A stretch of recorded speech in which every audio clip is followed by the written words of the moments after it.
Bible verses that Jehovah's Witnesses changed, part 1.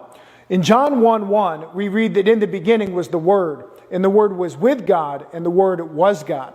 However, since Jehovah's Witnesses don't believe that Jesus is God, they changed the verse to say that the Word was a God. And even non-Christian Greek scholars reject the Jehovah's Witness translation as grammatically incorrect and theologically biased. Bible verses that Jehovah's Witnesses changed, part 2. Acts 20:28 says that God has purchased the church with his own blood. But to a Jehovah's Witness, God cannot become a man and God cannot bleed. So they changed the verse to say that God has purchased the church with the blood of his own Son. And even though that's true, they changed what was originally written down to fit their doctrine. Bible verses that Jehovah's Witnesses changed, part 3.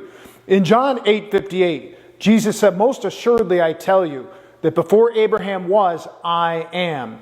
And since I am is the same name that God revealed himself to Moses as in Exodus 3:14, Jehovah's Witnesses changed the verse to say that before Abraham was, I have been. Again, changing what was originally written down to fit their doctrine. Bible verses that Jehovah's Witnesses changed, part 4.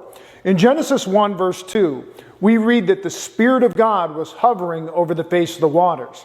However, to a Jehovah's Witness, the Holy Spirit is not God, so they changed the verse to say that God's active force was hovering over the waters, adding words that are nowhere to be found in the Hebrew text. Bible verses that Jehovah's Witnesses changed, part 5. In Zechariah 12:10, God says, "And then they will look upon me, whom they have pierced."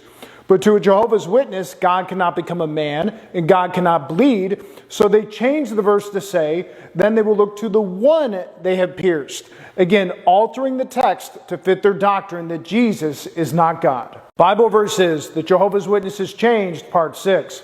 In John 14:10, Jesus said, "Do you not believe that I am in the Father and the Father in me?"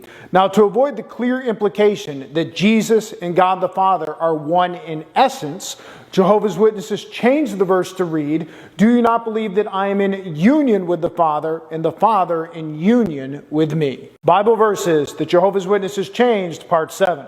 Colossians 1:16 says that by him, speaking of Jesus, all things were created. However, since Jehovah's Witnesses believe that Jesus is a created being himself, they changed the verse to say that by him all other things were created. Again, adding words to the Greek that are nowhere to be found in the manuscripts.